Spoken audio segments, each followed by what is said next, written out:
tunachaguana tungali tukiwa kwa hema, na hiyo kura ndio ilifanya nikapitia hii maisha. Kwa hivyo mimi kura ndio siwezi rusha na sitarusha kamwe. Nitachukua kula langu tena, niende tena nichague kiongozi mwingine tena, mfalme mwingine tena, nikuwe tena kwa shida hili. Hatuna kura ingine tutapiga, tukijua ya kwanza ndio ilitulete hapa.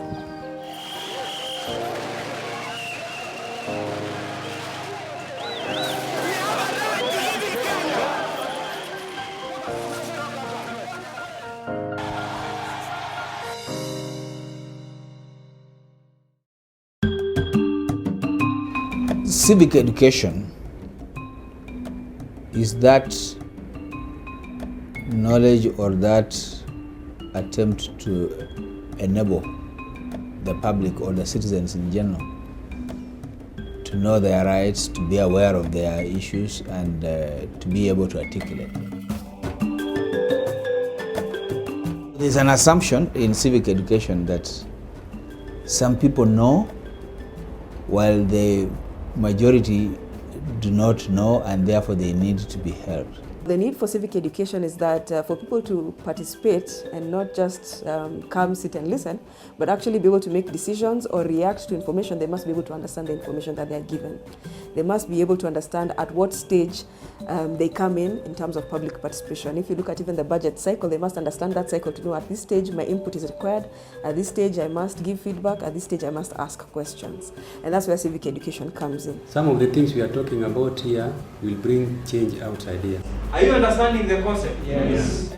Civic education should not be an event, it should be a continuous process. And because it's a continuous process, people should be able to have information all the time and not limited to elections, because we need information on public participation. We need information on the constitutional provisions for this work. We need information on land. We need information on human rights. All that information should be provided to the citizens all the time.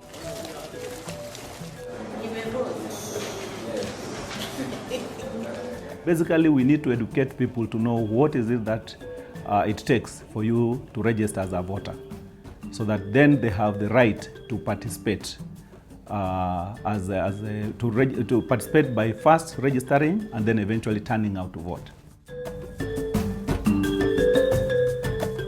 It is civic awareness that should lead us to making certain decisions as to whether we want to take our children to school, or whether we want to take so and so to parliament, or so and so to the county assembly, or whether we want to engage in public forums and so on. So the level of awareness is key to making civic decisions that are also long-lasting. How is that awareness? I'm saying that awareness is very low. How have we tried to mitigate it? I'm saying that the way in which we've tried to mitigate it hasn't given us so much impact.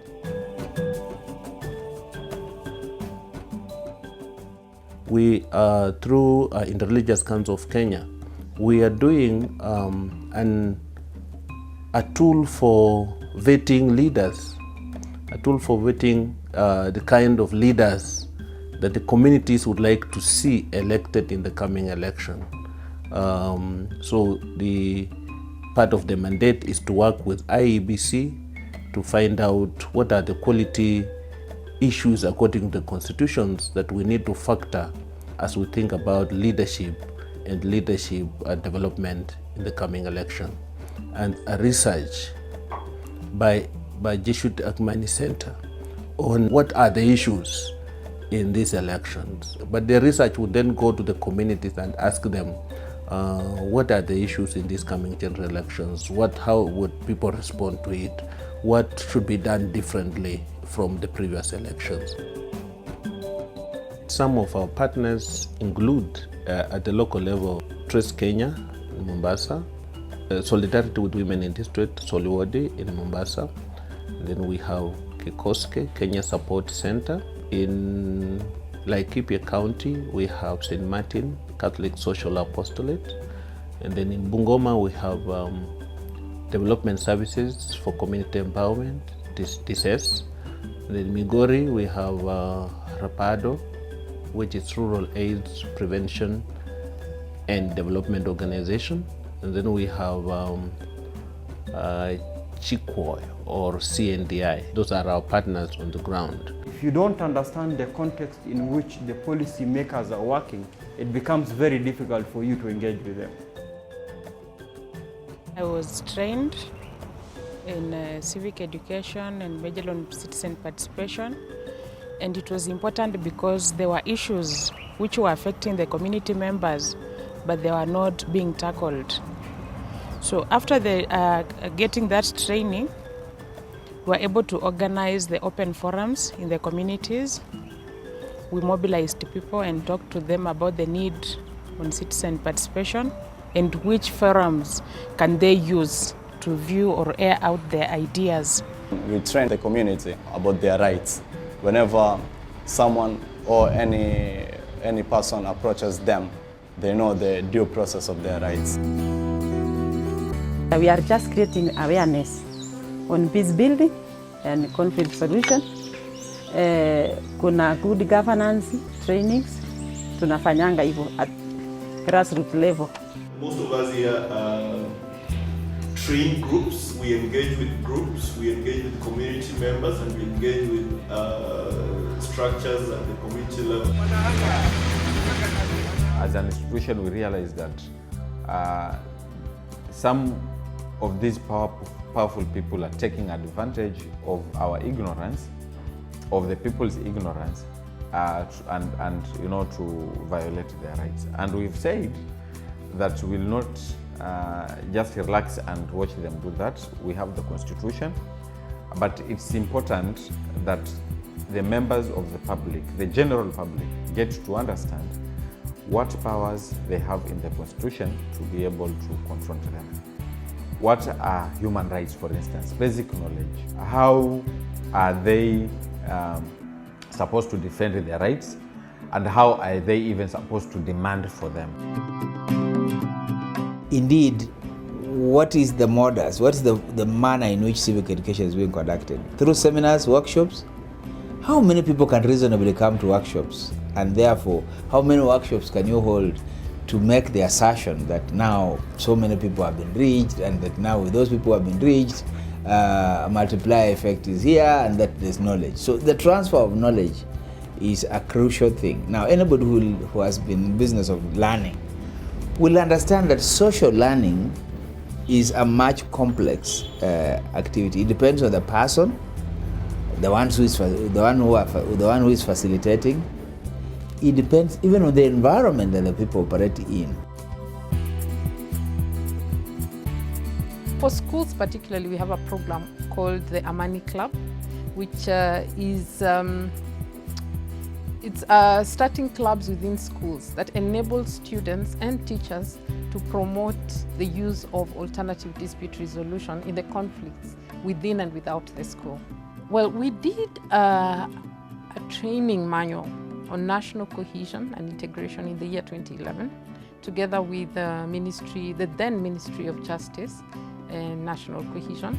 And this training program has different issues it looks at. So we do train the police on how they can investigate, how they can collect evidence, how they can preserve that evidence so that it can meet the threshold of evidence in court. And we also train the judges how they can be able to judge such evidence, what could be hate speech and what could not, in the sense of its effect, again, to human relations. We have already seen politicians organizing, regrouping gangs. So as we are seated here today, there are indicators of violence towards the next election. So one of the things we want to do is follow up very closely on the campaigns. We are working very closely with the National Cohesion and Integration Commission. We have trained a number of observers, campaign observers, in the previous election, and some of them, we have them because we worked with them in the just concluded Malindi by-election.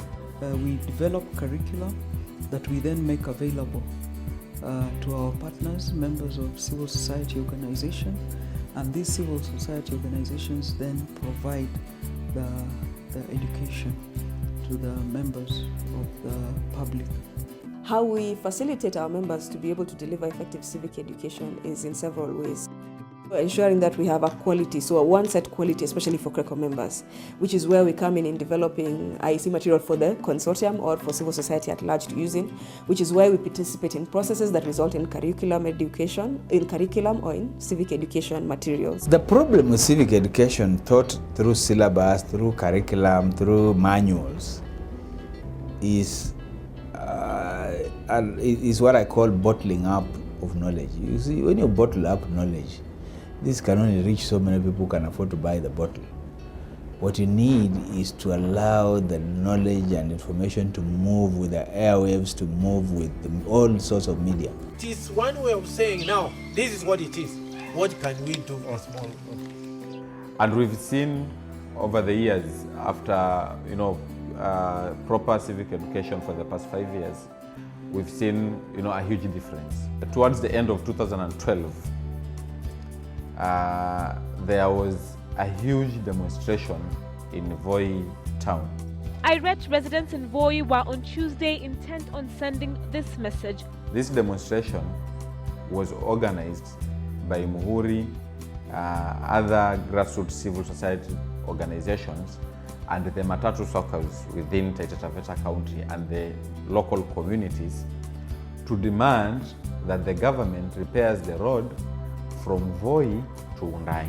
We organized people, educated them on, first, their responsibilities as citizens to pay tax, and two, what are some of the services that they're supposed to receive from the government after they have paid taxes. And what happened? The road has just been finished. We have seen that when citizens themselves directly make a demand for the implementation, for the recognition of their rights, then the chance of the state respecting those rights is increased. It is time for us to look at the various methods and particularly to situate issues within a context, because what we are saying is that if people are going to be reached within their own context and within their own environment, they are likely to receive the message or understand the message better.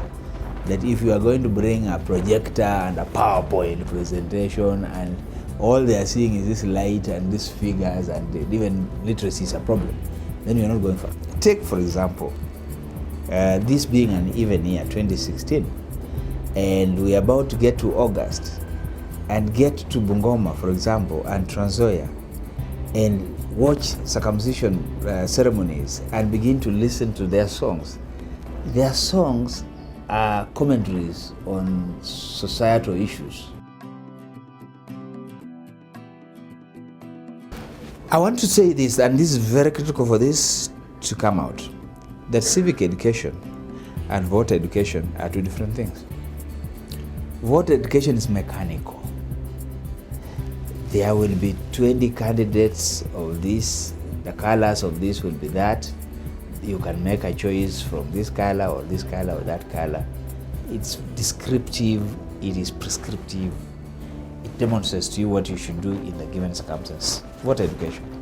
Civic education tells you that these are the qualities of a leader.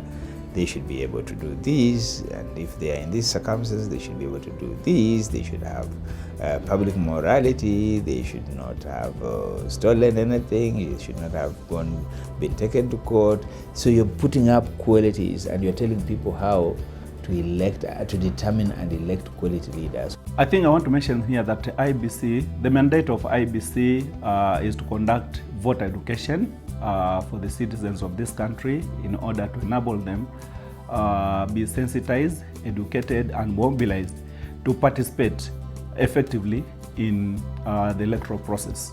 IBC to come to talk about voter education, they do in the sense that they are saying this is how we have organized ourselves, this is how we are going to run these ballots, and this is what you need to know. So that is a perfect thing for them to do. Are they best suited to tell us anything about civic education? Absolutely not. Are they best suited to tell us about how political parties should be run? No. Are they overloaded? Of course, we have loaded them with the disputes. We have loaded them with management of political parties. The register of political parties also responds. We have to build clarity around the role of an umpire. We are now revising or reforming some of the electoral laws. Once they have been approved in Parliament, we will put together some materials on that. The elective positions, there could be changes in terms of what it takes for you to be an MCA, MP and all that. That information will need to reach the public. Issues that have to do with the nomination process. This time around, we want to actually empower voters to know what is it that, for example, parties need to do to nominate their candidates. And this should come early so that it is not coming at a time when the parties have done their nominations. One of the things that we emphasize is that voters should not allow themselves to be manipulated either by financial tokens that are usually given during the electioneering period, or to be mobilized along ethnic or regional grounds, but to always advise or be guided by what the Constitution has spelled out as what kind of leaders they are looking for. Running an election is a very expensive affair. So basically we get funded by the government of Kenya to conduct elections. If you look at the budget requests that we've done in the past, we have always had deficiencies. Now, most of the critical items have been funded by the government of Kenya, and many times voter education has been left to be supported by our development partners. Now you see development partners come in to complement. They don't take over whatever is supposed to be funded by the entire commission. What we are emphasizing is that the members of the public must also engage, whether it is with their county assemblies, whether it is with the members of the National Assembly, whether it is with the officers in the public service, and demand that information must be packaged in a way that the person that we now call Wanjiko, the ordinary citizen, is able to appreciate. Citizens are generally much more aware. You can't compare citizens, Kenyan citizens now and Kenyan citizens 20 years ago, and all this can be attributed to civic education. My feeling is that now we need to move it from awareness to action. The problem we have in this country is not whether we are civically aware, is whether we are cohesive, is whether I love my somebody else from another tribe, whether I believe that other people can be better than me, or whether I believe that we need each other, whether you are a good business person and you are a fisher person and you are a good herds person and you are a good hunter-gatherer. We all need each other because that's how diversity will help us. Now that said, it's critical that in this country we strive to actually sort ourselves and fix our problems.